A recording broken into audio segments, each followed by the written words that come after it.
Skyrim is a beautiful and harsh mistress, but her people cling to such a petty notion of honor. My previous champion displeases me. It is time he is replaced in the traditional fashion. What's up guys, my name is ESO and welcome to the Ebony Warrior build guide. This build is all about combat and action.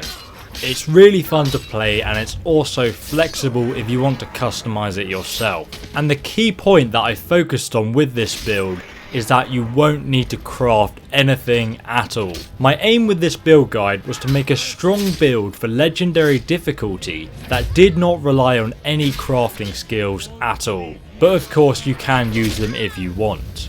So I wanted to get this build guide out to help new players get a strong, easy to follow build in Skyrim and also level up into a really powerful character because that's what we want. So this guide is a very simple to follow but also fun to play two-handed warrior build, and you will have finished the gear for this build when your character is level 30, which of course is quite a low level. And when you're done you can then follow one of my more complex build guides like my werewolf build, and you can check out all of those in the description below after this video.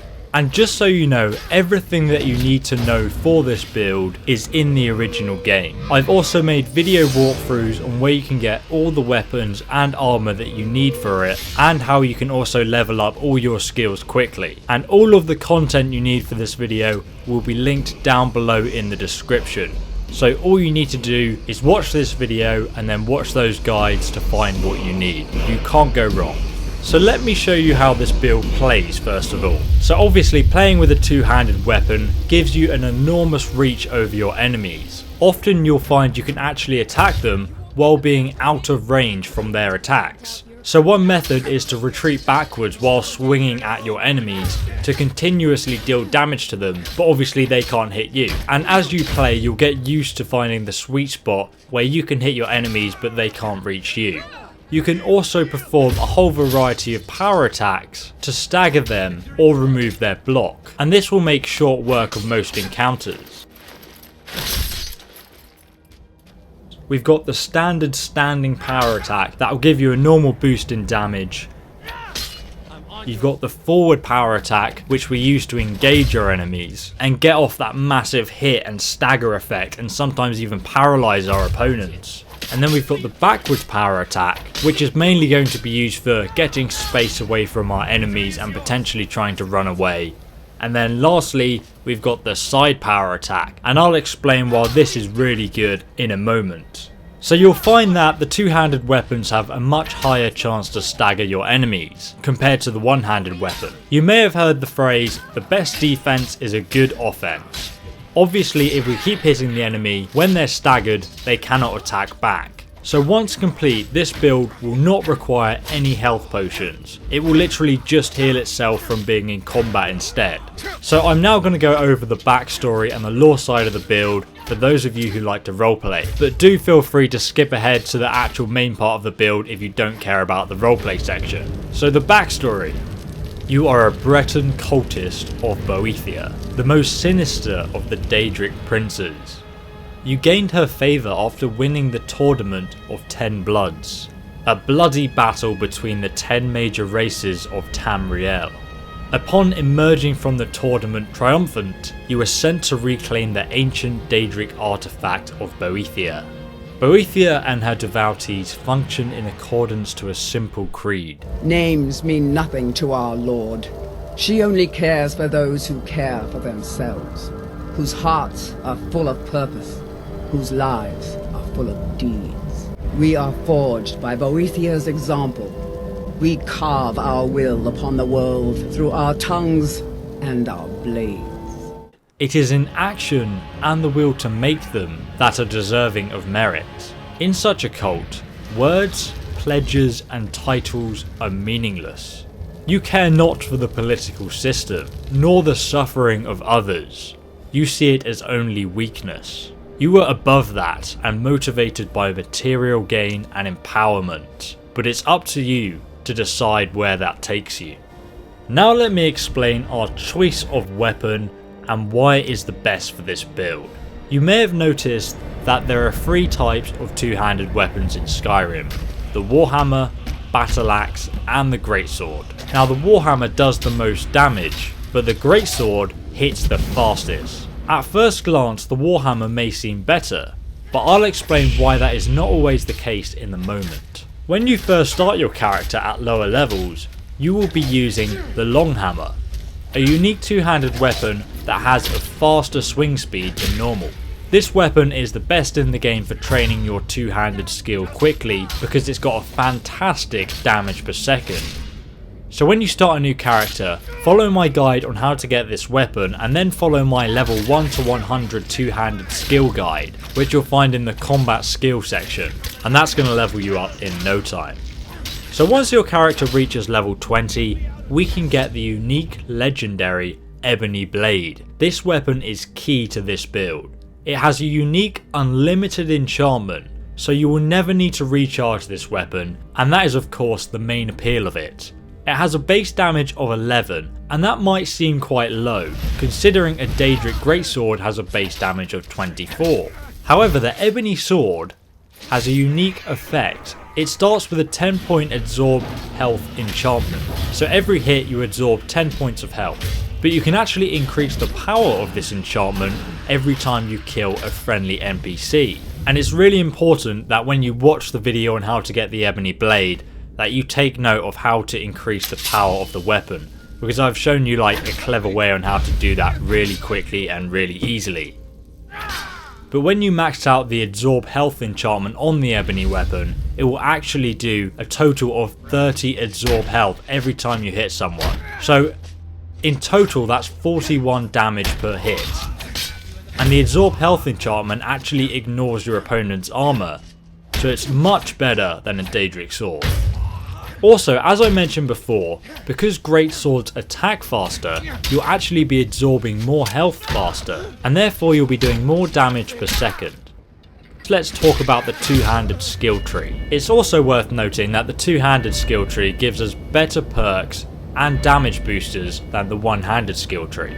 So with each level up of your two-handed skill, you will do another 0.8% more damage. So when you reach level 100 two-handed, you will do an additional 80% damage with two-handed weapons. The first perk that you're going to need to get at every opportunity is the Barbarian perk.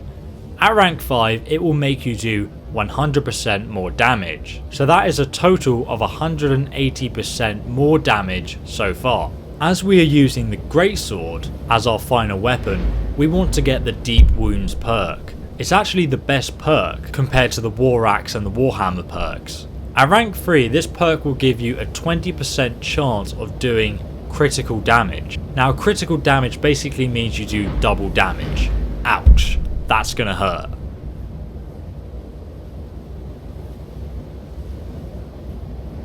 The next perk we need to grab is the Great Critical Charge. This will allow you to do running two-handed power attacks. These attacks not only look awesome, but they also work really well with the perk I just mentioned. And when you hit a critical attack it does double damage, and it will usually stagger people as well, so you can do another follow-up attack to that.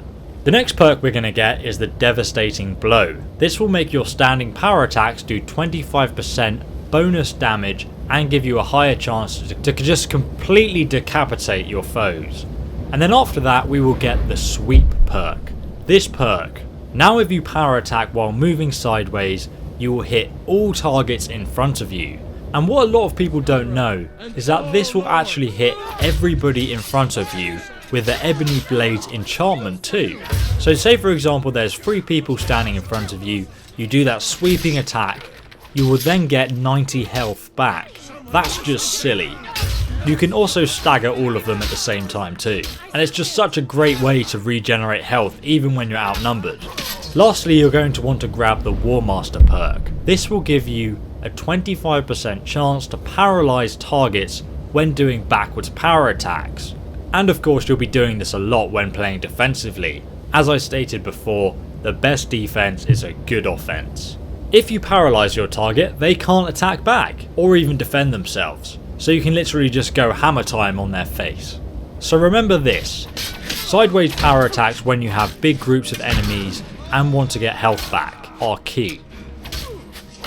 Backwards power attacks for when you want to make space and get away. And then use forward power attacks when you're engaging and killing off mages for a huge critical damage boost. And lastly, standing power attacks are good for a slight boost in damage. But mostly you're going to want to be using your fast attacks so you can maintain a high amount of health. Next, let's talk about our armour. At the start of the game we can obtain a full set of orcish armour. The location for this can be found down in the description. You don't even need to kill anyone to obtain it. Later, when we reach level 30, we can get a full set of ebony armour as a quest reward. The chest piece for this armour will actually be uniquely enchanted with an effect that allows you to move more quietly and deals 5 points of poison damage per second to anybody close to you.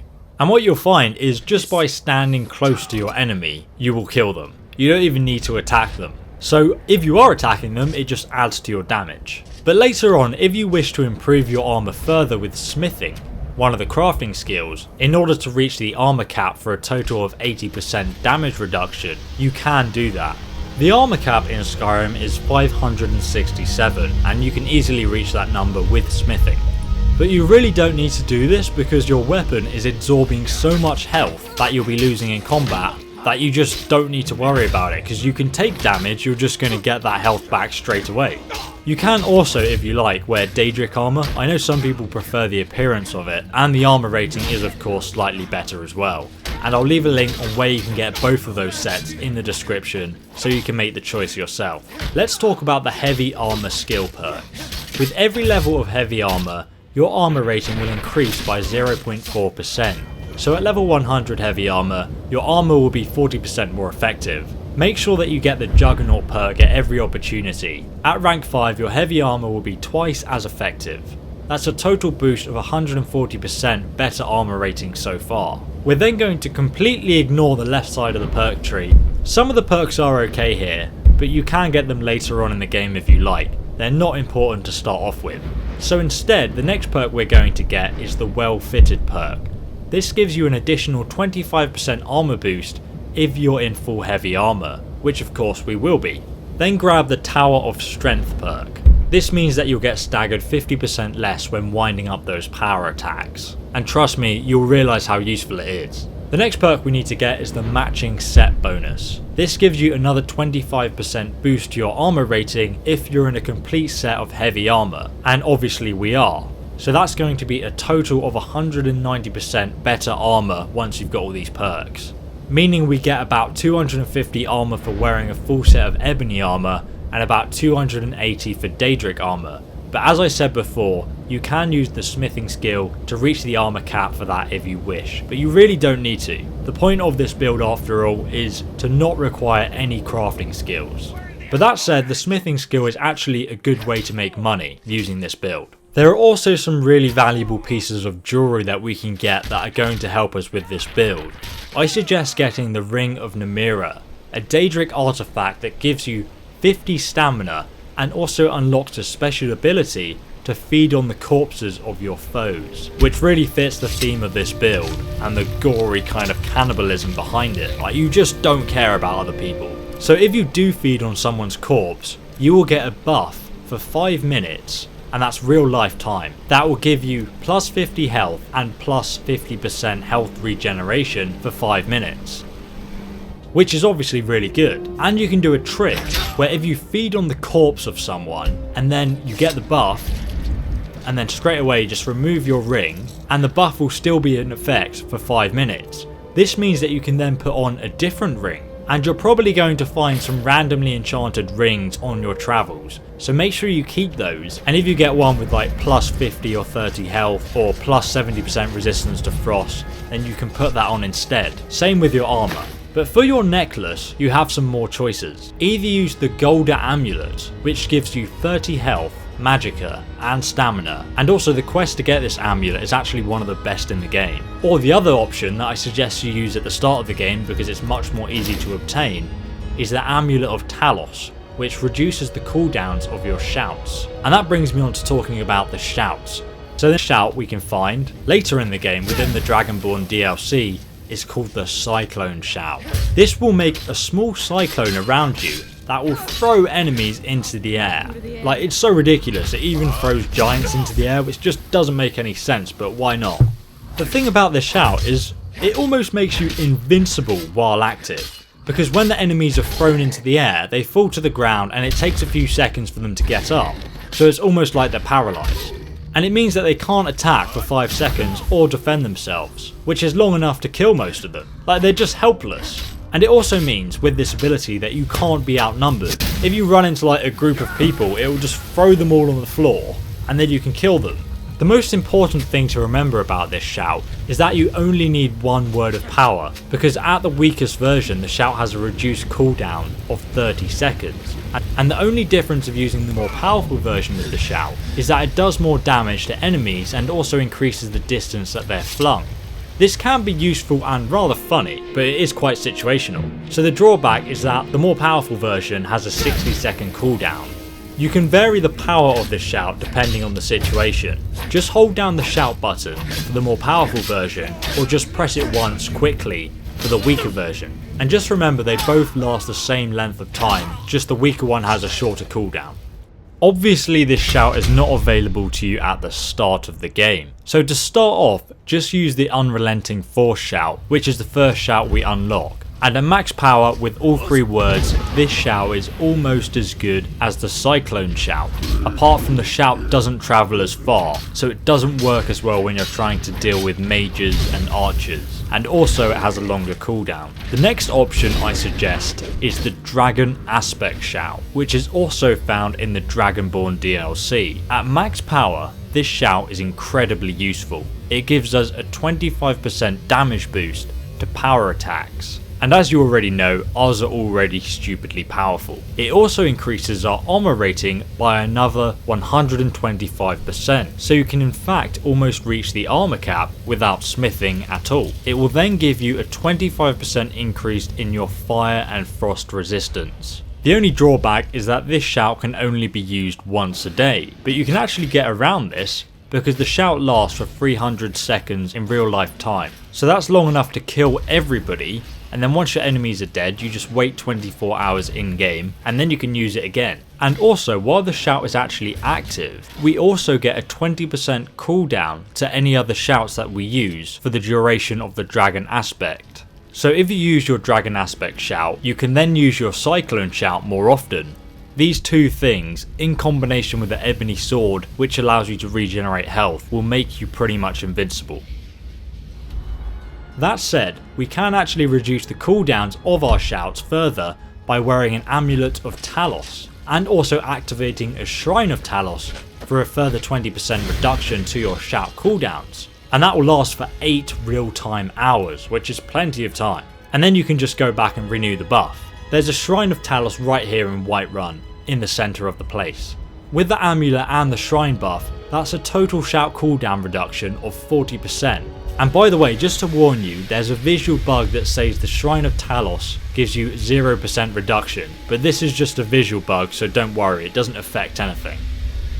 So let's go over the block skill next. The advantage of having a 2-handed weapon is that you can attack and also block attacks, and even bash people with it as well. And bashing someone with your weapon is a great way of getting through their block. Comparatively, blocking with a weapon is 20% less effective than using a shield. For this reason, it's usually best to step back to avoid attacks and just block larger powerful attacks. So you can actually increase the effectiveness of blocking by 50% by getting the shield wall perk to max rank. Next we can get the quick reflex perk, and this is the main one, as what this does is if you're blocking and an enemy does a power attack on you and you're looking at them, it will actually slow time.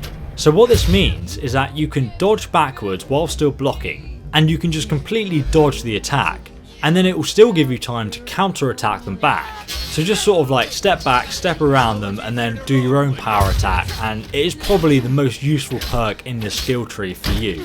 But after that you might want to get the bash perks as well, because they are really decent too, especially the disarming bash, which is particularly useful. If you follow my unlimited stamina guide in the description, which is very easy to do. You can do it as soon as you start the game. It will show you how to get unlimited weapon bashes. And as you can see, this will stun your opponent and stop them from doing anything. It also works on giants and even dragons. As you can see, if you time it correctly, you can stun your enemy, attack them while they're staggered, and then stun them again, and just repeatedly do that over and over until they're dead. It's such a powerful combo. Just don't bother getting any of the perks that mention the word shield in the description, because they're obviously for blocking with a shield and they don't affect two-handed weapons. So for example, you can't block spells or arrows with your two-handed weapon. You're instead going to have to rely on moving side to side and just dodging them. And I'll talk more about that in a moment. But while blocking has its place, you can actually ignore this skill completely if you wish. But considering this build has only 3 main skills, it's definitely going to be more useful to you than not, and I would definitely recommend just grabbing the quick reflexes perk if you're thinking of not bothering with this skill tree. So as for our race that we're going to pick for our character, it really is up to you. But if you want my advice, I'd suggest either the Breton, who has a 25% resistance to magic, and also has a unique skill, a unique power called the Dragon Skin skill that makes you absorb 50% magicka for 60 seconds a day. This helps you reduce the damage that you take from spells and that you can't block. Or my personal favourite, and indeed the most lore friendly, the Orc, who has an ability called the Berserker Rage. This makes you take half damage from physical attacks and makes you do double damage for 60 seconds once a day. And this can make you absolutely stomp bosses. And if you want these effects back, just wait 24 hours in game, it takes you like 30 seconds and you can use the power again. As for your stamina, health and magicka, it's fairly straightforward. Stamina is probably the most useful stat for survivability, as you can run around, you can dodge things, and you can power attack with it. But health is equally as important, especially versus dragons and mages, because you can't block their spells and you just have to rely on dodging them. So I suggest trying to achieve a balance that works for you. Start by putting 1 in health for every 1 in stamina, until you feel that you don't need any more stamina and you've got plenty. At this point, just start investing everything into health. Now let's talk about standing stones. We have the Atronach stone, located here on the map. Now this one makes you absorb 50% of incoming spells, and if you chose the Breton as your race, that effectively gives you a 75% resistance to spells. Now this really helps the main weakness of this build, which is of course mages, and it's almost like a necessity on legendary difficulty. Obviously you can also use your dragon skin racial power as well, and that will make you completely immune to spells for 60 seconds a day. It's a great combo to use versus dragon flames and versus mages as well.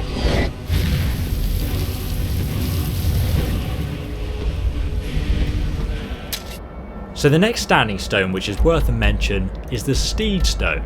This one will give you plus 100 carrying capacity, not that you really need it, but it will make it so your armour no longer affects your speed, so your armour will now be weightless. This is not to be underestimated, as being able to move in and out of range and kite your enemies' attacks with this build is really useful, especially on legendary difficulty. Now let's talk about followers just quickly, because for this build you don't really need them, but you may want to bring them along just for the added flavour. I find that followers can really add fun to the game, so I suggest using a mage follower to help complement your damage, so you have some kind of reliable range support. You have 2 options for this. Either Ilya, who levels up to level 40 with you, and she's also a master of destruction. She'll cast fire, frost and shock spells, though she'll usually stick to ice spells, which is pretty good because they obviously stagger people when she fires them. She also uses restoration to heal and alteration to increase her armor rating, and she's a master of both of those professions as well. Alternatively, if you have the Dawnguard DLC, you can get Sarina as a follower. Sarina levels up to level 50 with you, so 10 levels higher, but she's not a master of destruction, so she does less damage than Ilya, but she can also heal herself with the drain life spell because she's a vampire. She'll mostly use ice spells, and sometimes she'll use shock spells when she gets to around level 25 or 30. So the main reason you'd pick her is because of her dialogue. She's just a really good character. And lastly, to wrap up this build, if you have the Dragonborn DLC, there are actually some fun powers that you can use with it, such as Mora's Boon, which you can only use once a day, but it is the ultimate power for getting out of a sticky situation, because it fully restores your health, magicka and stamina. So it's kind of like a oh crap I made a mistake button, I'll press that and then I'll run away. Next up is the Bones of Earth power. This power will give you the max armor rating, and it pretty much makes you invincible for 30 seconds. But you can just stand there and just keep slashing away and doing what you like and no one can hurt you. Both of those powers can only be used once a day, but obviously you can just wait 24 hours and then use them again. So they really are limitless in that sense. Anyway guys, I really do hope you enjoyed this build guide. If you did, please do give it a like. A lot of work goes into these videos and it's your support that allows me to continue this build series. If you haven't already, make sure you check out my other build guides, especially the werewolf build, because that goes really well with this build. I'll leave a link to that in the playlist below. And of course, do make sure that you follow me on Facebook, Instagram and Twitter so you never miss any of my Skyrim build guides, and you can see the new projects I'm working on. And if you're really keen, you can also support me on Patreon. All of those links are down below in the description. But thanks again for all your support guys, I really appreciate it. My name is ESO and I will see you, loyal subscriber, in the next Skyrim video guide. Have a lovely day and good luck with all of those dragons.